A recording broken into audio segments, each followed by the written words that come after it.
We also have Representative Will Robinson.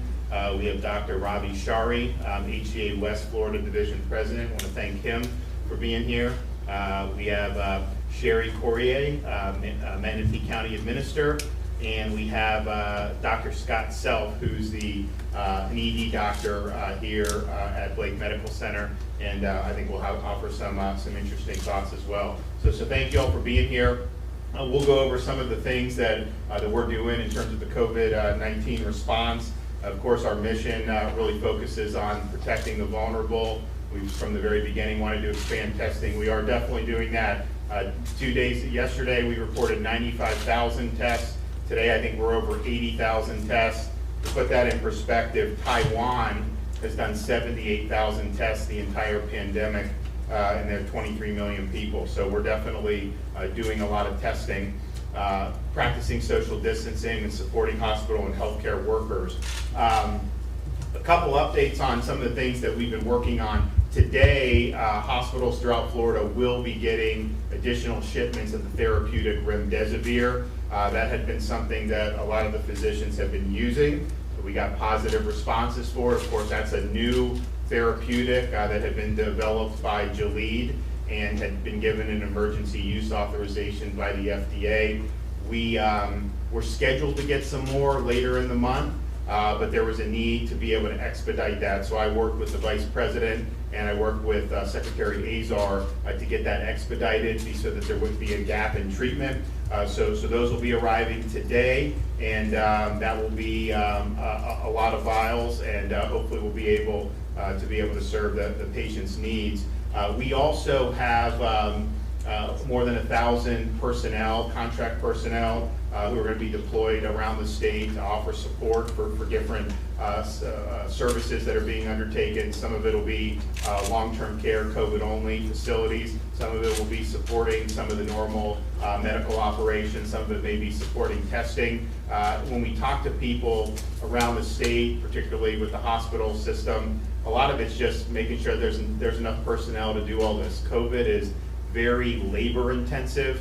There's a lot of procedures that go in place in terms of the isolation. Obviously, they have a lot of personnel who are involved in testing people, both who come into their hospitals and people who are participating in some of these drive-through or walk-up test sites. So the personnel is something that's very, very significant. So we're doing a lot of that to be able to help. So if you look at kind of where we've been now with this testing, when we first started out, the tests were very scarce nationwide. I think Florida probably had more test results in one day yesterday than probably the country did as a whole in the beginning part of March. So if you look, we had about a 10.8% positivity rate at the end of March, beginning of May.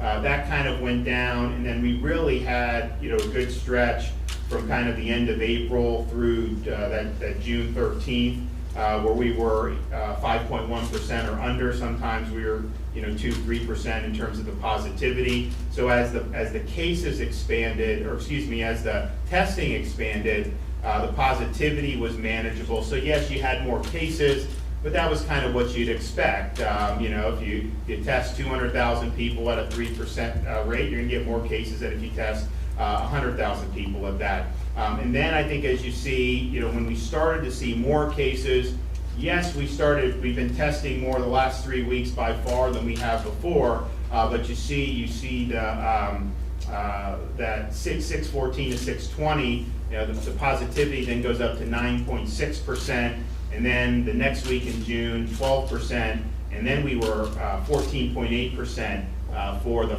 last part of June, beginning of July. This week so far, it's ticked down a little bit. Last 2 days, I think, have been in about 12.5%. If you look around the state, there are definitely areas where we think we may be seeing some declining positivity. Then there are other areas that have been pretty consistently 20% range, like Miami-Dade. Here in Manatee, they've been about 10% the last 2 days, and the majority of their new cases have been under the age of 45. Sarasota is reporting today 5.2% of the tests positive. Yesterday was 9.5%. And I think some of the folks here will attest that We may be seeing some decline in this part of the Tampa Bay area. Some of the other areas, particularly north, in places like Pasco, you may be seeing more positivity. But this is something that we're looking at very seriously. So we're going to get the test results to complete the week. We're going to be over 400,000 tests easily for the week. So that's a huge amount of tests, and a lot of it is this positivity rate. There's obviously going to be some prevalence, but if it gets into the single digits, that's something that's much more manageable. So we increased from the end of June into July, but then have it's been plateaued for the last 2 weeks, which is it's a good sign. We'd rather be plateaued at 4%, but we didn't want to see it continue to just go up and up. So we've tested 2.4 million people. That is 1 for every 9 people in the state of Florida. So it'd be interesting to see what other things have been tested at this level, in our country in modern times. But this is something that, as a whole, the country's done a lot of tests. Obviously, Florida, we're doing a lot, particularly in the last however many weeks when the demand has really been high. If you look at where the cases are coming from, a lot of the cases are in that between 15 and 54. Which, as you can see, those are not the age groups that are producing significant fatalities. In fact, if you're under 55 and you don't have significant comorbidities, the fatality rate for this is incredibly low. You look, the 75 and plus, 85 and plus, those are where the bulk of the case fatalities are in terms of those who are positive cases. And a lot of that's nursing homes. I'll talk about some of that in a minute. But we really believe that those in that 65 and up age group are at the increased risk, and we're continuing to advise them to limit close contact outside the home and to avoid crowds as much as possible. But this is a pretty dramatic, I think, picture of showing how this virus operates and who tends to bear the brunt when they get infected. And to that 25 to 34, if we were going back 6 weeks, it would not have been anything special on this map in terms of how many tests. I mean, they had been positive tests there for sure, but that's been a real dramatic increase in terms of the number of positive cases in that age group. And if you look, I mean, far and away now, they're the number one age cohort, that 25 to 34-year-old. And if you look to see each individual age, how many there, we're still 21 is still the number one age that has the most cases. Obviously, 21, absent a significant comorbidity, is very likely to be an asymptomatic or mild illness. So one of the things you do, when we look at these cases, and I know a lot of people like to talk, it gets reported, but when cases are reported to the state, that's a positive test that could have been taken 7 days ago, 8 days ago. I mean, there's all these companies that do it, they report it. When that infection occurred is not even clear. Some of these infections may have occurred 2 weeks ago when a test finally gets reported to a state from a private lab. So one of the things that you look at is, okay, I can get a certain amount of test results reported today and then next week, and there's all kind of ways you can look at that, and there's all kind of ways that the data may not always come in kind of a coherent fashion. But when you look at like ED visits for people showing up to the ED because they have either influenza-like or COVID-like illnesses, I mean, that is just evidence of what's going on, and the more people that are doing that, the more prevalence that you have. So if you look at kind of what we've seen over the last few weeks, throughout the month of May, it was very flat. I mean, statewide, we were under 500 visits a day, which for a state of 21.5 million people is a small number of visits. Influenza-like illness, 250 or below, pretty much for weeks and weeks. And then even as we got into June, it was still very low. You start to see it inch up as we get into that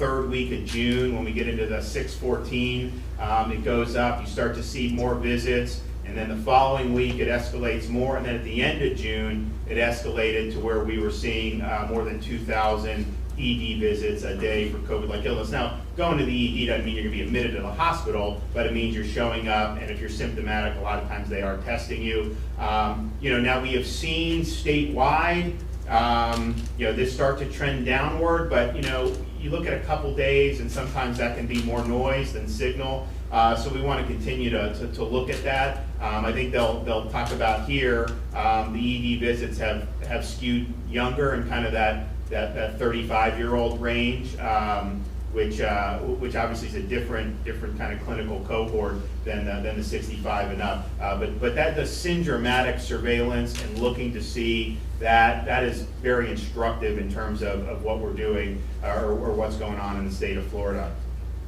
So protecting the vulnerable, you see the fatalities skew 65 and plus, and really 75 and plus when you think about it. So this is something that's a priority. Given that you see more prevalence of this in the community today than we did, say in the middle of May, it is important for those in the at-risk groups to avoid crowds and minimize the close contact with people who they don't live with. Now, of course, if you're in a multi-generational living arrangement, there's definitely risk with that, and we've seen that in different parts of Florida where you have some of the multi-generational housing, a lot of crowded housing lead to more outbreaks. But obviously there's only so much that you can do when those are your living arrangements, and we understand that. But there is the risk in the 65 and up category. And then underlying conditions, obviously if you're 65 and up, even elevated risk, but really any age that has some of these conditions, you need to take similar steps and avoid the crowds, minimize close contact outside the home. One of the things when you have folks who are under 65 or really even under 50, the ones that have things like diabetes, morbid obesity, those are the ones that typically have a much harder time with the coronavirus. And so just understand that and take whatever precautions that you can. We talked before coming out here about long-term care facilities, which is really a really significant component of this. When we started this in March, we obviously knew that the nursing homes were going to be ground zero because you have the most vulnerable population there.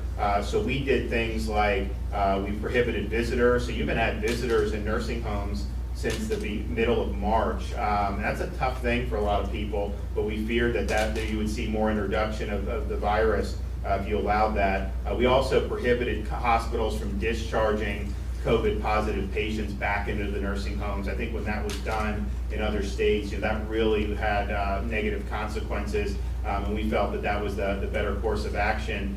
We required PPE like N95 masks.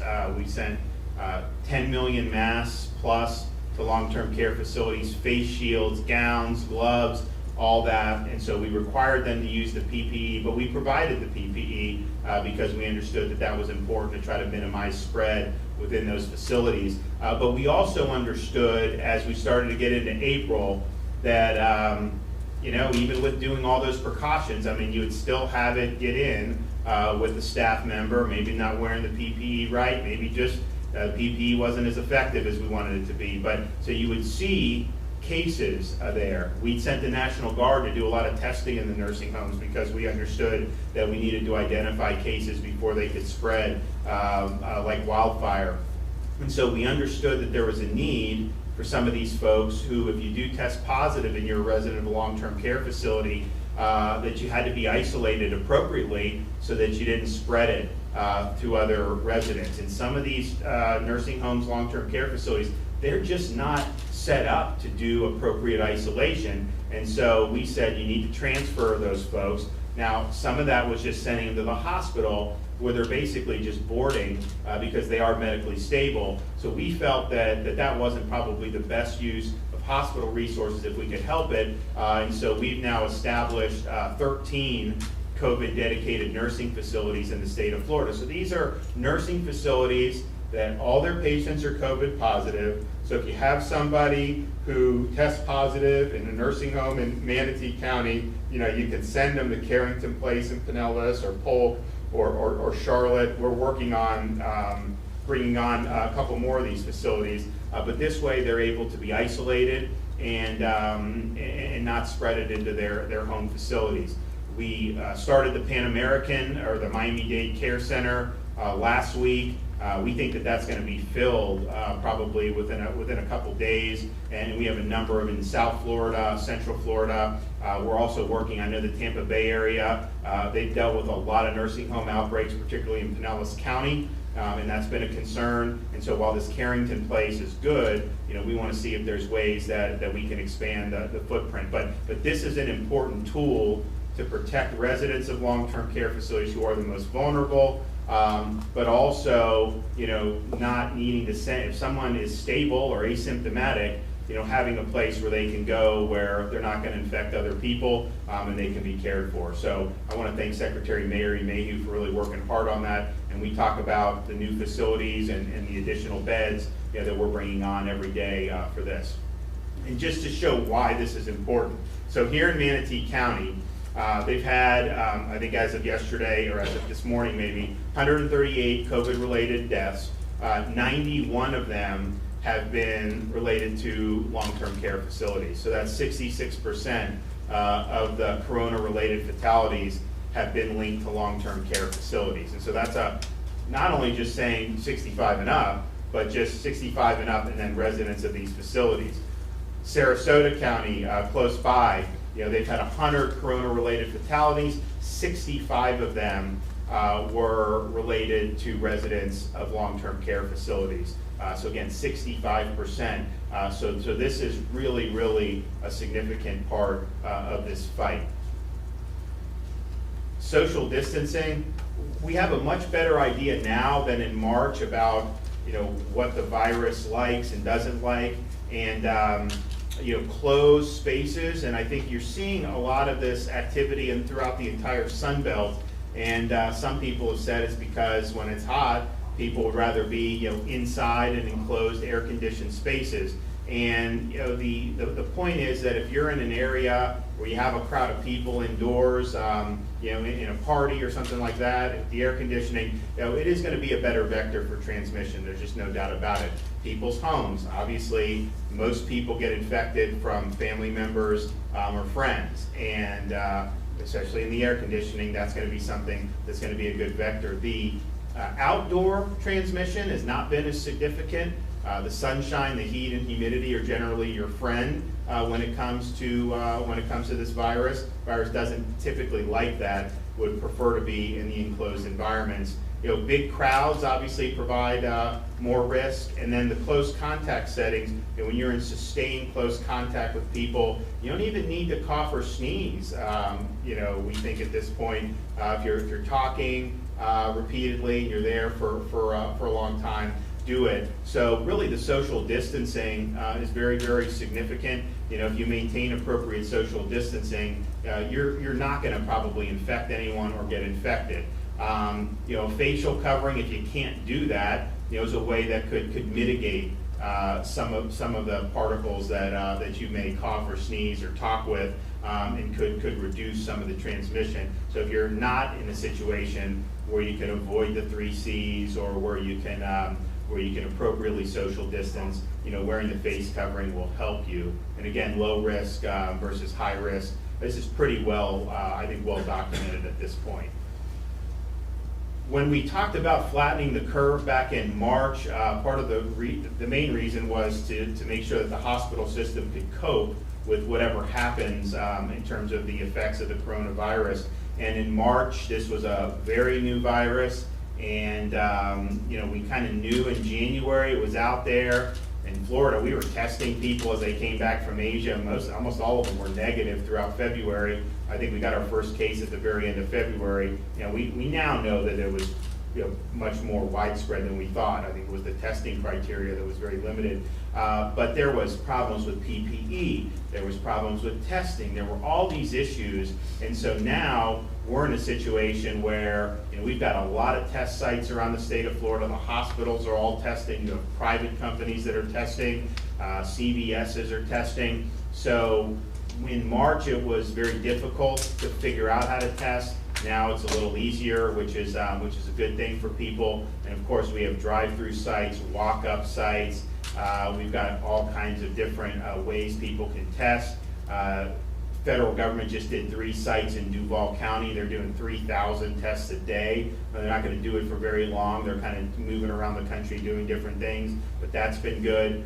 We now have free antibody testing at 5 of our drive-through sites, 2 in Miami, the Hard Rock Stadium, Marlins Stadium, the one in Jacksonville at the Jaguar Stadium, Orlando Convention Center, and then the West Palm Beach site. We're at the spring training complex. So if you're somebody who is not symptomatic, but you think you may have gotten this, the antibody testing may be better, because if you got it a month ago, you'll most likely pop for the antibodies, and then at least you'll know that you have it. The PCR test, you could have been infected a month ago and still pop positive, even though you would no longer be infectious. So take advantage of the antibody. It's not as easy as the PCR because it is a blood draw, and it takes a little bit more time, but you get the result in, I think, 15 minutes, and it's instructive, because if you have the antibody, that's important to know. The PPE situation is much improved. We speak with hospitals every day. I've not had anyone say PPE is an issue anymore, and the Florida Department of Emergency Management has sent a huge amount of PPE, particularly to the long-term care facilities, but also around the state, and that's very, very significant. I mentioned the remdesivir. That is, we didn't have any of that in March. We now have the remdesivir. They're using this dexamethasone steroid. Some of the doctors think that that's been good. The convalescent plasma has gotten good reviews. So these are all things, these are all now tools in the toolbox, so that if somebody comes in, they can be treated for this, and hopefully improve their success. Another issue that we're working on are these lab reagents, the chemicals that go involved when you test the stuff. The problem is the U.S. is testing more on a daily basis than any country by far, and the lab resources are backed up. Some of these turnaround times, they're supposed to be 48 hours. Some of the big commercial labs are running 3 or 4 days behind that. Some of the supplies are starting to run low, and so I'm working with the White House to try to get some more reagents down for our hospitals. I've spoken to a number of them that are concerned about this. Part of the reason, we're testing a lot of asymptomatic and a lot of healthy people, and those numbers add up very quickly. And I think the consequence of that is that you've seen some of these supplies dwindle across the country. So the lab reagents are something that we're really concerned about, and we're thinking about. I've mentioned before, and hopefully we'll have an announcement at the beginning of the week. We are sensitive to getting these test results back as quickly as possible. When we did our contracts with all these private labs, they were guaranteeing a 48-hour turnaround. Well, that's just not in the cards really anywhere in the country for what we're seeing. We do, though, have some companies that have the ability for us to do self-swab tests, and then they can turn it around, and they say 36 to 72 hours. That's what we're doing with our long-term care testing. So once we tested all the residents of long-term care facilities, we tested the staff. We said, okay, going forward, we need to just test the staff every 2 weeks, because if they're asymptomatic, they bring it in, they infect, it can spread in these long-term care facilities, and we've seen that happen. So we have an arrangement where we do these tests now every 2 weeks. So far, they've sent in about 130,000 tests. We have 86,000 test results, and only a 2.8% positivity rate for staff in long-term care facilities, which is a little surprising, because if you see the prevalence in other parts of the state, some places you're at 15-20% prevalence in PCR testing. So to see the 2.8, that was quite frankly somewhat of a surprise. It's a good sign, but we're going to be getting in 190,000 roughly test results every 2 weeks just from staff of long-term care facilities. This has been a good model. We want to be able to try to figure out how we can get people their results back as quickly as possible.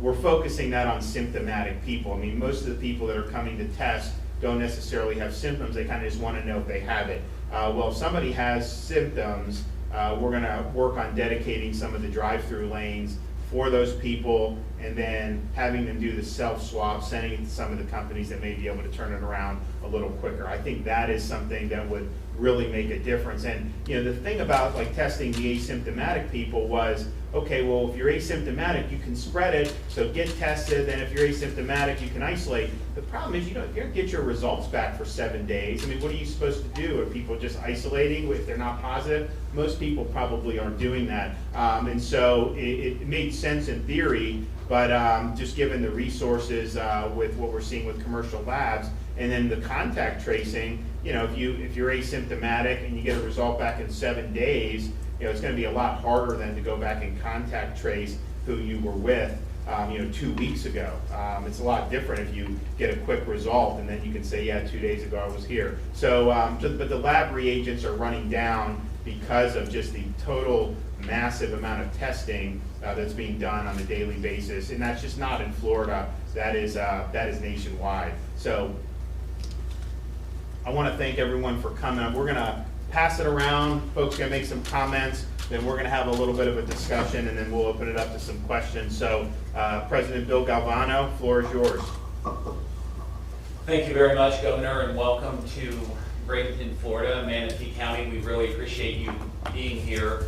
Thank you, Dr. Acharya and CEO Kern, for having us here at Blake Medical Center this morning.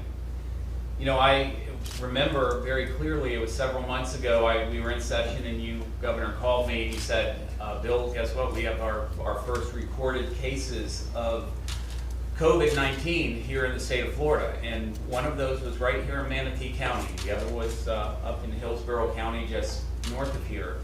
And so it began. And from there, we've had to navigate what has been a changing landscape, a challenging landscape, but one that is very, very serious and changed the way of our lives and the way we conduct business. And, I'd like to thank you, Governor, for the way you've handled it. You've been very measured, very patient in terms of what we have done to respond.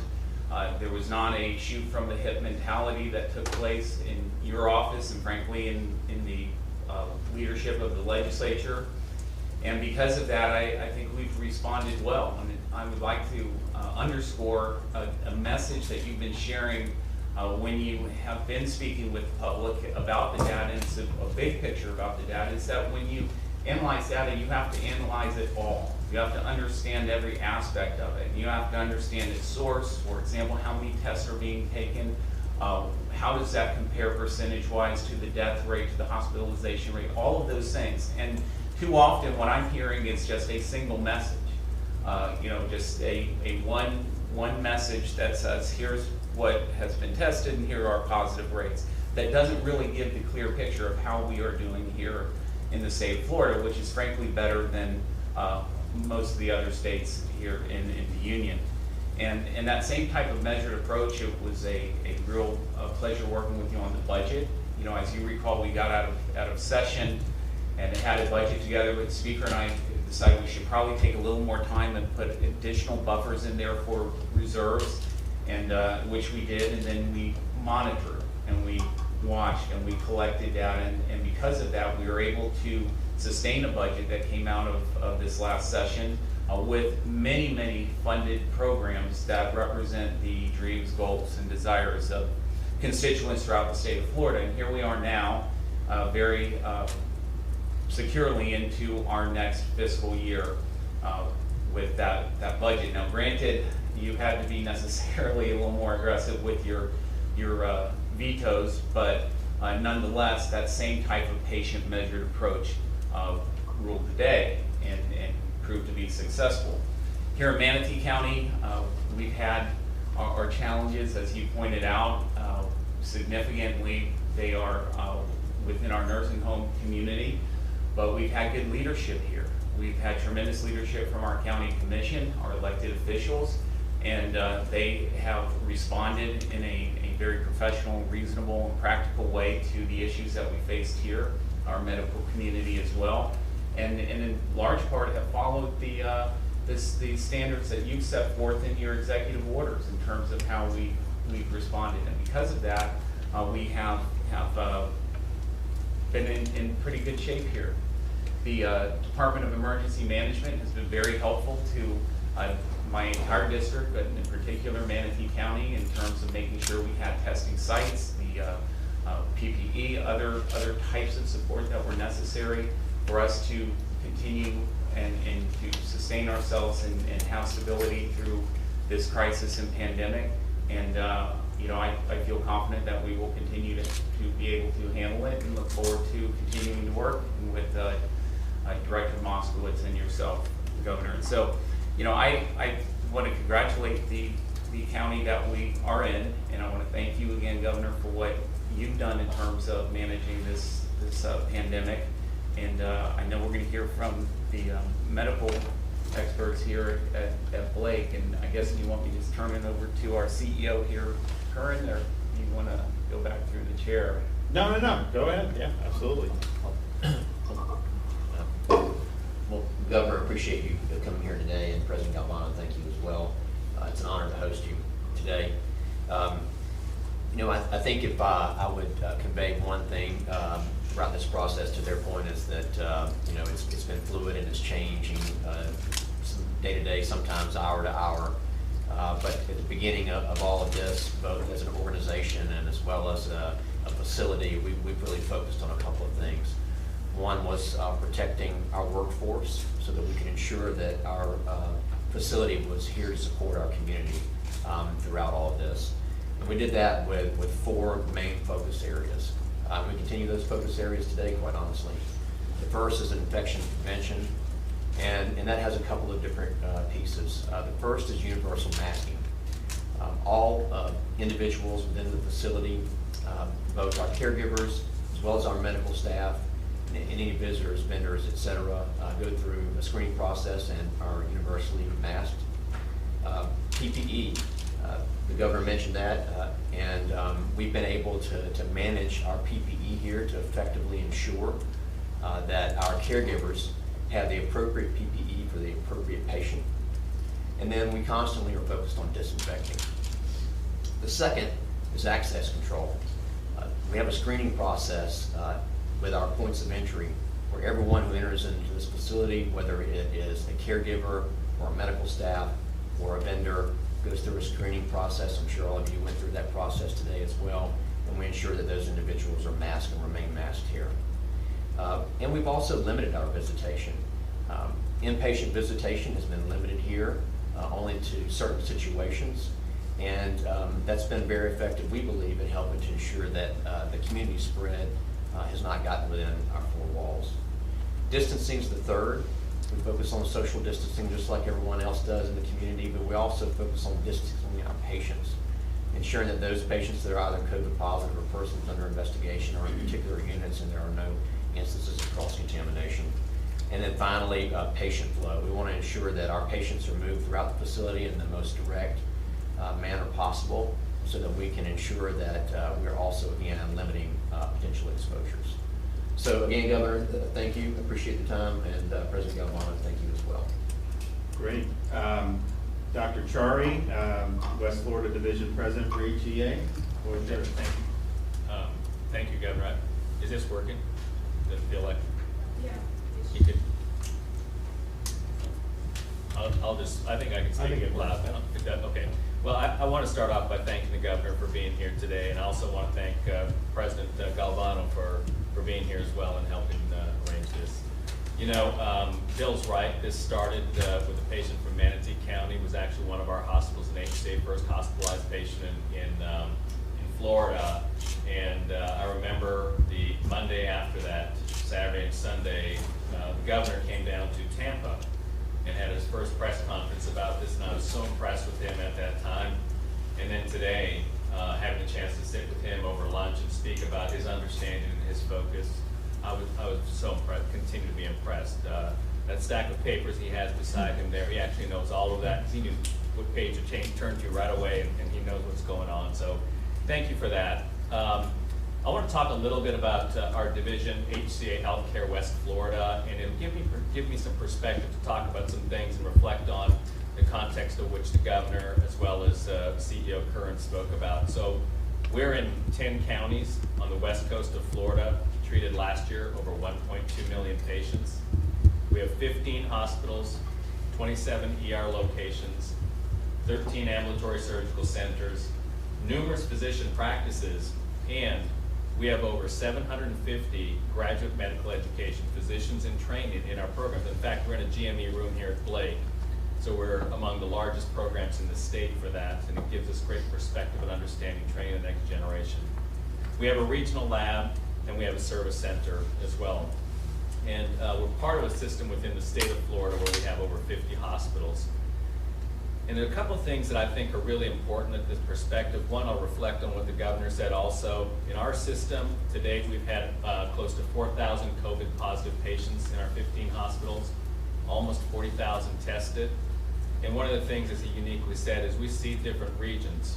Our hospitals are spread 4 south of the Bay, 4 north of the Bay, 4 west of the Bay, and 3 with 4 campuses east of the Bay. And as the governor said, we see different ranges of activity. And as he said, south of the Bay right now here in Manatee, it does look like it's not quite as active as other areas.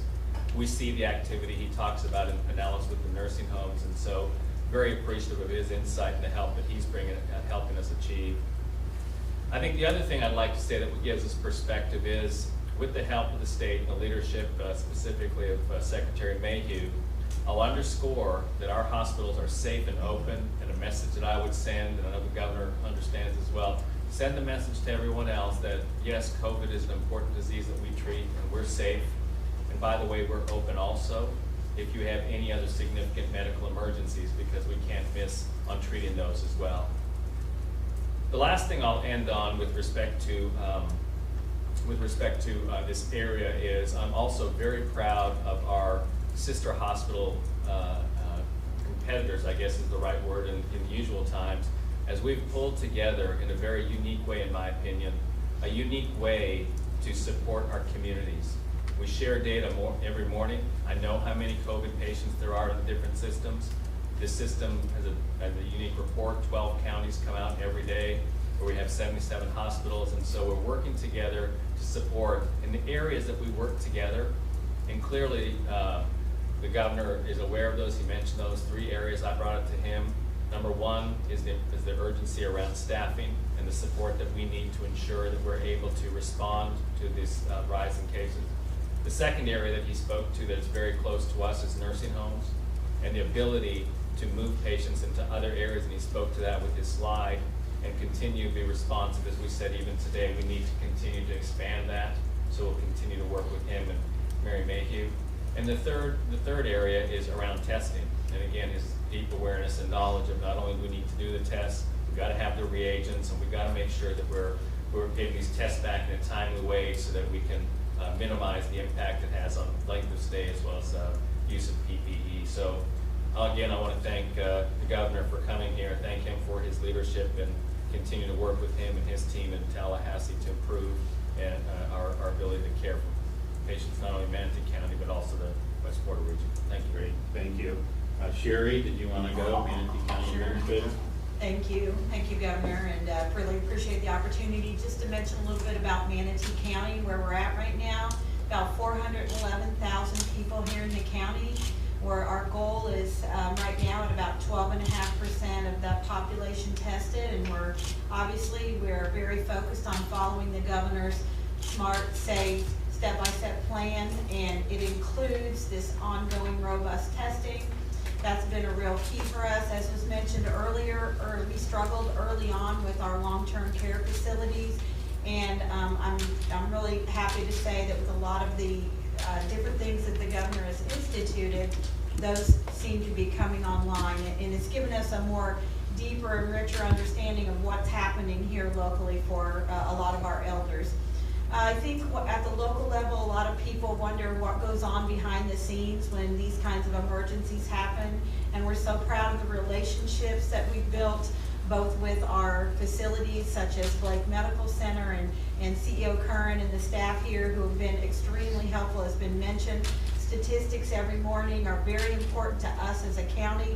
Our Board of County Commissioners stepped up early on when we were lagging in some of the testing area and supported some local emergency funds in conjunction with MCR Health locally here. And then the governor's office as well as Senate President Galvano came through with a regional testing site at UTC.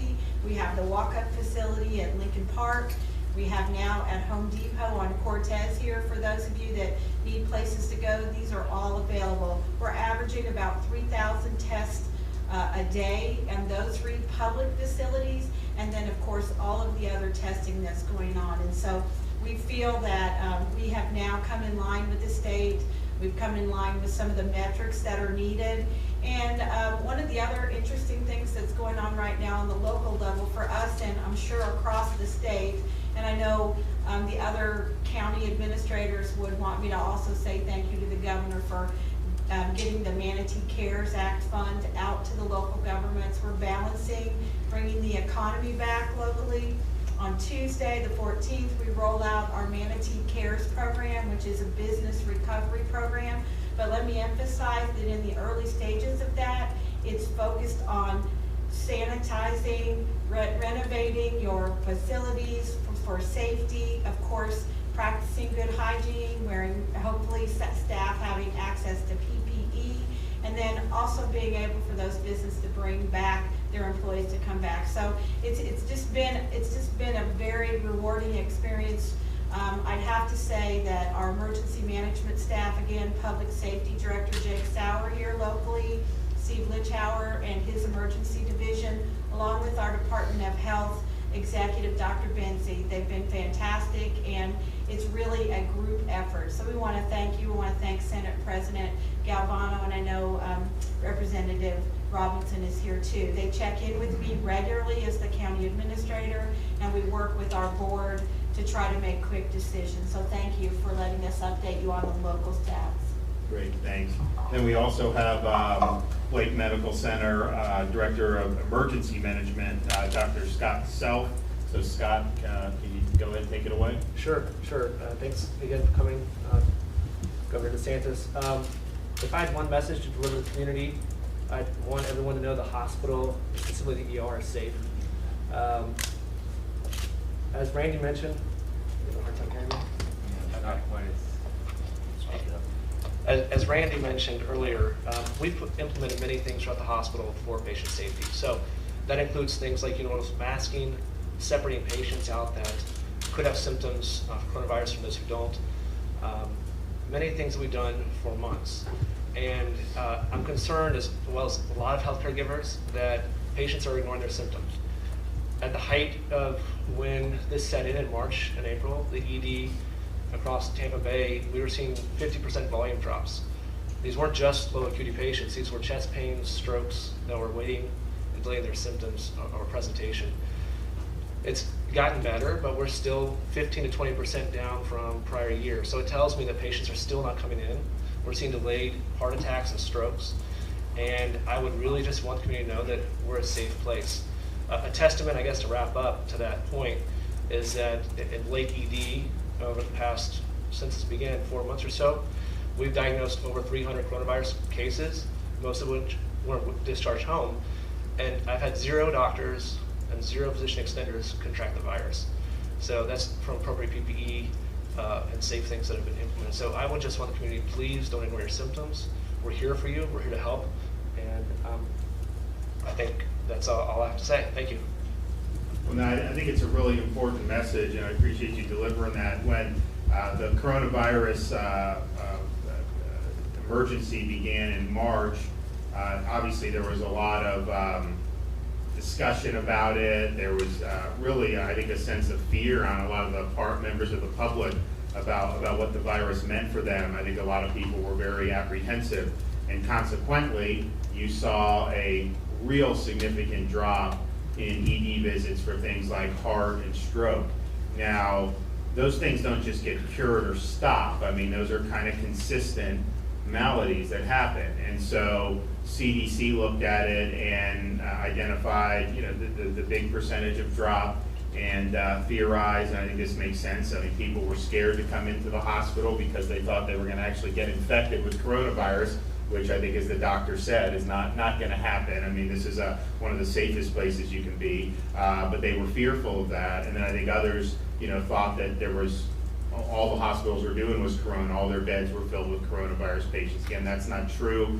Even as we've seen, more prevalence in the last 3 weeks, more ED visits and more people, more traffic in the hospitals. The bulk of what they do is not coronavirus. I mean, they're doing the other stuff that is so important. And so if you have those symptoms, you need to go in and get the medical care you need. Every hospital in Florida will tell you, we want you to come in. And so we don't want to see, that decline, because what happens now, and I think you guys can probably attest to this, but I know I've spoken to other doctors and CEOs of hospitals.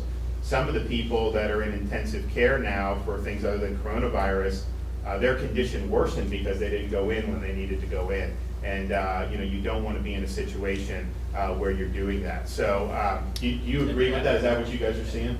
Absolutely true. A lot of delays, or certainly it's improving now as we've opened up again. But certainly in the immediate past, right after the lockdown, there was a lot of folks who delayed symptoms. And as Dr. Self said, if you're still out there and concerned, don't be. The years are safe. Come in. Don't ignore your symptoms.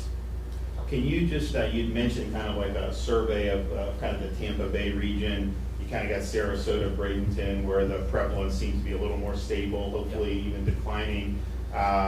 Pinellas, obviously we've had a lot of nursing home issues there. And then kind of north of that, which was quiet for a while, Pasco and stuff, you started to see more prevalence there. Well, I think Governor said sort of over the time that we've been looking at this, early on, quite honestly, this area was a little bit more active south of the Bay, as we call it, with our 4 hospitals. And in the background, then Pinellas has had a lot of nursing home activity, as has Hillsborough. However, in the last 2 weeks, to your point, clearly north of the Bay, we've seen increased rates right now, and the growth rates over the last 7 days of 12 to 13%, which another way we think about it is doubling time.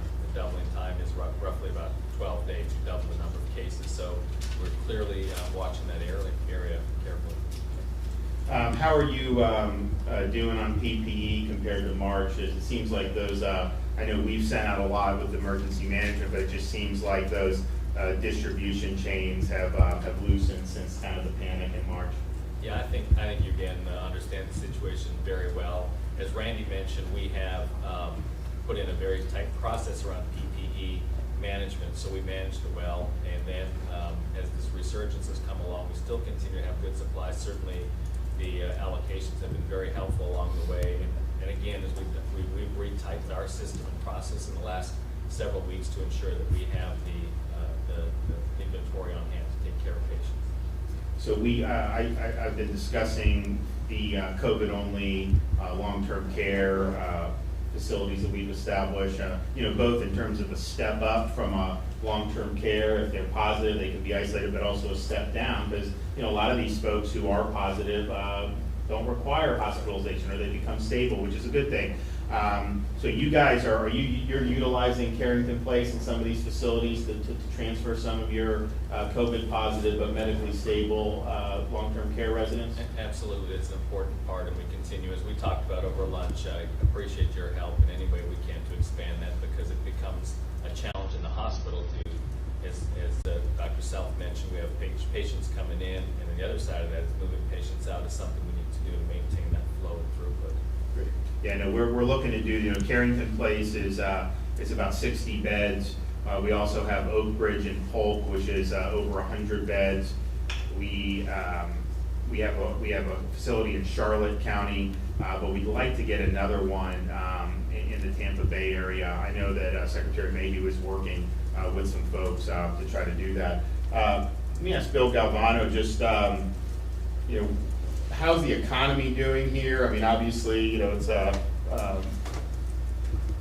March, beginning of March. I think things were humming along really well. That obviously changed as that month went on. Are people, getting back? What's it like in the Sarasota, Bradenton area? Yeah, and you're exactly right. Test.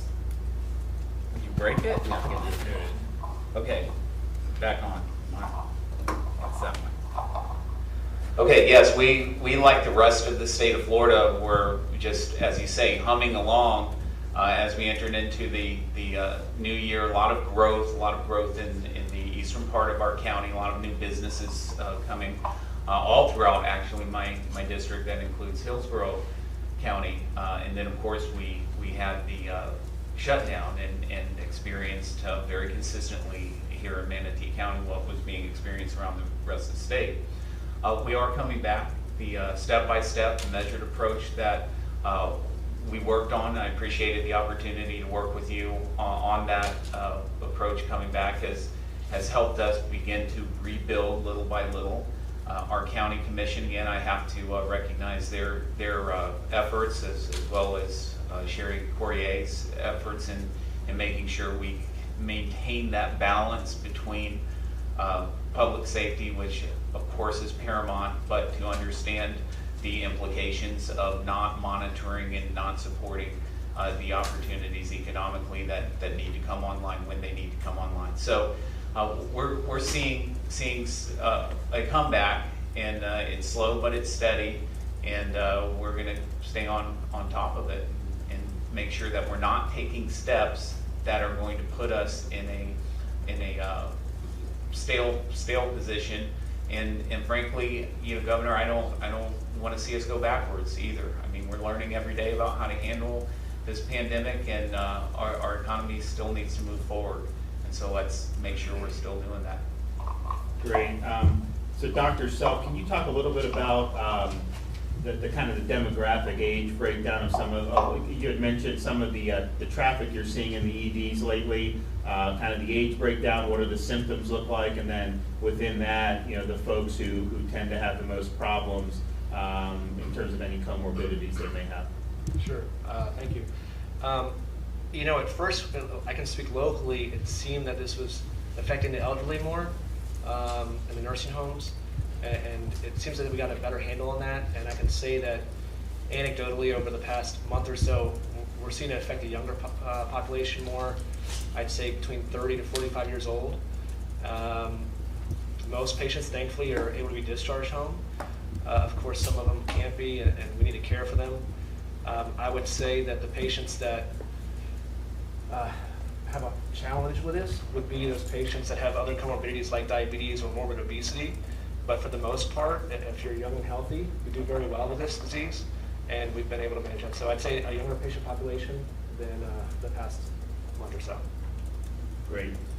Well, I want to thank everyone for coming, and thank you for what you're doing here in the Sarasota Bradenton area. I think you guys have handled it very well.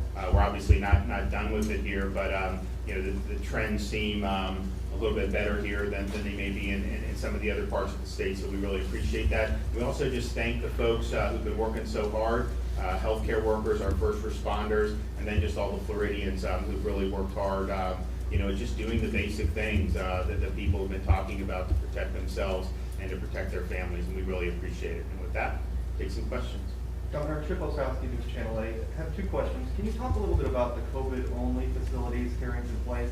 And secondly, you mentioned the day before yesterday that you're sending 100 contract nurses to the Tampa Bay area. Can you talk about when they're going to arrive or they're going to go, how long they're going to be here, that sort of thing? Sure. So the COVID-only facilities grew out of an understanding that it's hazardous to be shipping COVID positive nursing home residents back into a long-term care facility, or if they test positive, and as we start to affirmatively go in and test, if they test positive, to leave them there if you can't appropriately isolate them.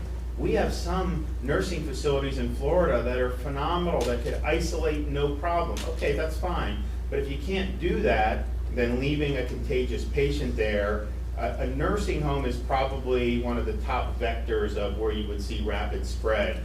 So we knew we needed to do something.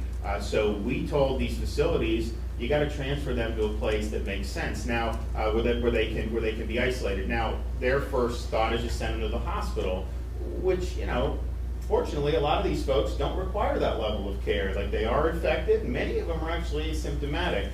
So we said, well, a hospital is really there to treat people, so we wanted to have a place where it would be safe. And so The first one was in April in Jacksonville, 146 beds at Dolphin Point, and it's now expanded to 13. A lot of it is, we have the funds, we would like to expand more. We're going to try to expand more. Some of it's just a matter of making sure you have enough staff there to do it. If you have an operator, they got to have the personnel to be able to do it. So it's a good tool, and especially when you look at the clinical consequences of this virus falling so heavily on residents of long-term care facilities. I mean, you think about it this way, we have less than 200,000 long-term care residents in the state of Florida, and they represent over 50% of the fatalities.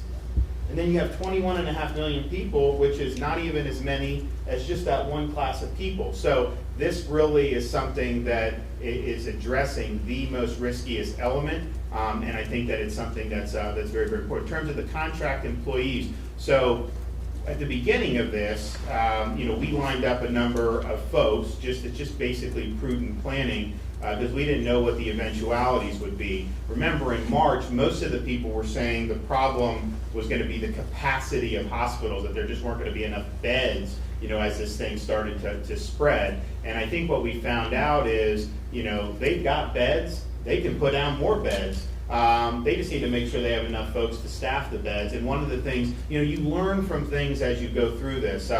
In March, it was, CDC, everyone recommending that we tell hospitals don't do elective procedures, right? So we did that for a time in Florida. And the fact was, we were doing that to save the healthcare system from being overburdened. But what happened is a lot of people got laid off. The healthcare system contracted because of that. So once I started seeing that, we put the electives back in the beginning of May, and I told the hospitals, I'm not stopping you guys know how to manage this. To just do a heavy-handed thing doesn't make sense. But what's happened is, I think people need to have enough personnel to be able to do some of these things. And so if you look at some of the hospital systems, they've got a lot of nurses doing testing sites. Well, we could put more people at the testing sites, and then they can go back into the hospitals. Others, and it's not as big of a problem here because the prevalence is lower, but if you go to like Jackson Hospital System in Miami, of their non-COVID admissions, 40% of them are testing positive and they're asymptomatic. So if you get in a car accident and then you test positive, all these isolation procedures still have to take place. Yeah, you're not being treated for COVID, but you could potentially spread it. So that requires more resources, more manpower. And so I think it's less about, beds. I mean, we have beds. It's just making sure that you have enough resources in terms of personnel to be able to do it. So I know that there are some that I think are already on the ground in this region. I've told Jared Moskowitz, let's just go ahead and activate another 1,000 and then parcel those out as they would see fit. Obviously, southern Florida is facing the most significant outbreak, which the Tampa Bay region has had challenges in different parts, and so this is a place where we've already committed to do 100. We'll likely do more here. Yes, sir. 2 questions. One, do you have any plans to reopen the standalone bars? And secondly, the other night the Manatee County School Board met, and at least 3 of the members stated that they do not believe Education Commissioner Richard Corcoran's emergency order is something they're compelled to follow. They say it's up to the school board and the school board alone to determine when the school's open. Can you comment on those 2 issues? Well, look, on the schools, obviously the local counties are instrumental in this, are key. The school boards need to be involved, the superintendents. It's got to be a collaborative effort. I think the main thing is okay, what's in it for the kids? I mean, what harm is going to be done by continuing to keep them out of school? We're proud of our distance learning here in Florida. We think that we were ahead of the curve. A lot of states were calling the commissioner when this all started, and they were asking to kind of mimic some of the things Florida was doing. And as much as we're proud of that, look, there's an achievement gap that's developed. There's no doubt about it. That will only be exacerbated as long as this happens. And so we know there are huge costs for not providing the availability of in-person schooling for our students. the risk of corona, fortunately for students, is incredibly low. The CDC will show the statistics. Under 18, much more likely to be hospitalized for seasonal influenza than for this. Obviously, the fatality rate is much higher for seasonal influenza amongst under 18 than this has proven to be. And so we're fortunate that they're low risk on this. And I've said before, I got young kids, they're not school age, but I would have no problem, I would not be concerned with them being in school. Now, the other issue and I think people realized this in March when we went to distance learning, that they were less risk.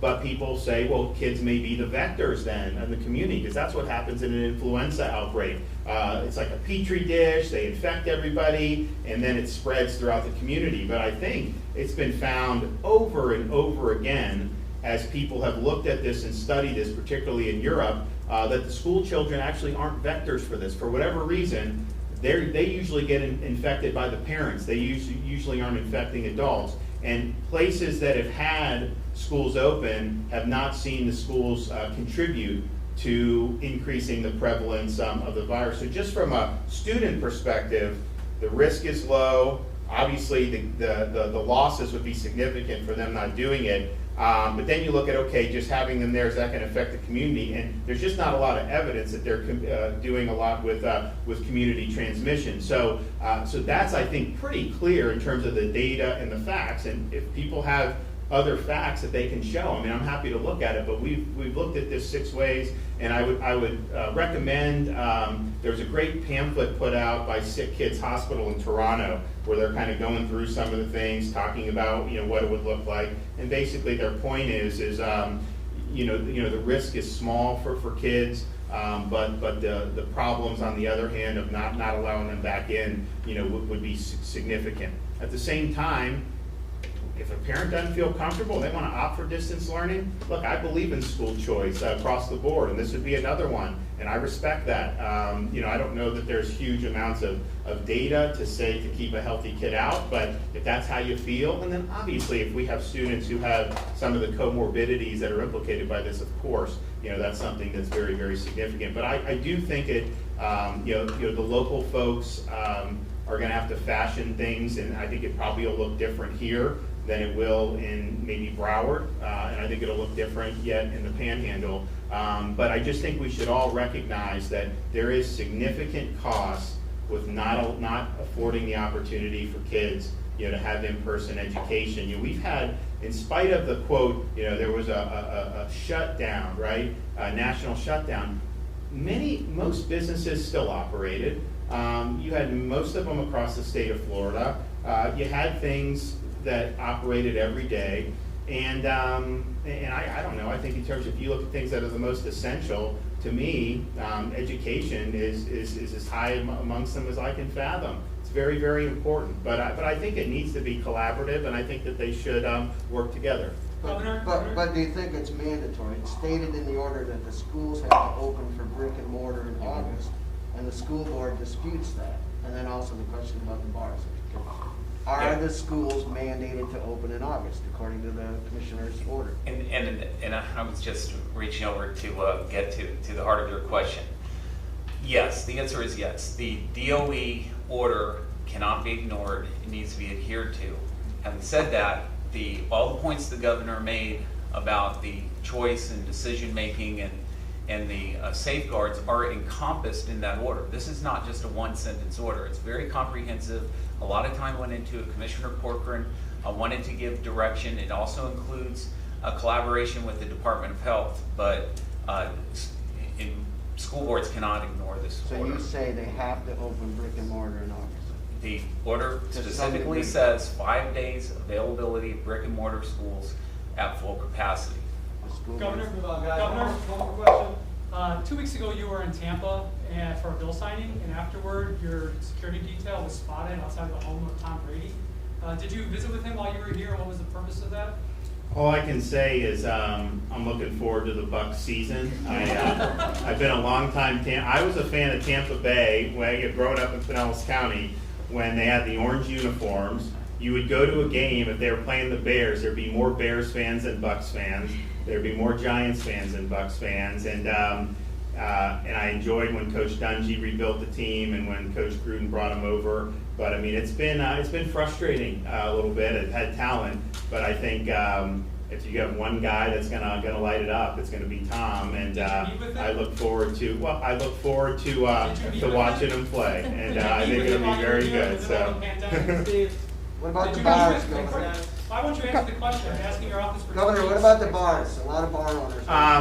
So look, we set out a plan for not all the counties, some of the counties, not South Florida, for example, that they would be able to operate just like a restaurant, limited capacity seating. The problem was no one was following that. And so, and I get that's not how they want to operate. Our view was to try to say, I want as many people in business as can that will have low risk. But when we were getting reports of, them just having packed party type situations, that was not part of the guidelines. And so it got to the point where my secretary was it was like whack-a-mole where you have all that. So I want them to be able to operate, but I also want them to do it consistent with the step-by-step plan. And we just weren't able to get that done. So right now, we're not making any changes, status quo. We want to get this positivity rate down. We want to continue to, hopefully see, declining COVID-like illness visits at the EDs. And then as we get in a more stable situation, then we'll take a look at it. I mean, I don't blame them for this. I mean, a lot of people say that's the only reason because someone was at, well, that's not true in South Florida. That has not even been out, and they're having the most. So it's definitely not their fault. But at the same time, we try to do these guidelines because we consulted with physicians, we consulted with different people, and we just felt that it's not like flipping a switch. It's going to take some time, but that's the plan. And if the plan wasn't being followed, then there's just not a way we're going to be able to do it. Thank you, sir. Governor, can you answer the question? I'm going to ask you a question.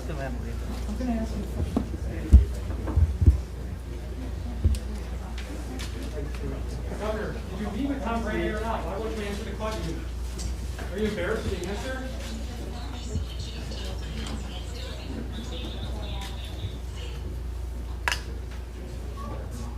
Thanks, Lisa.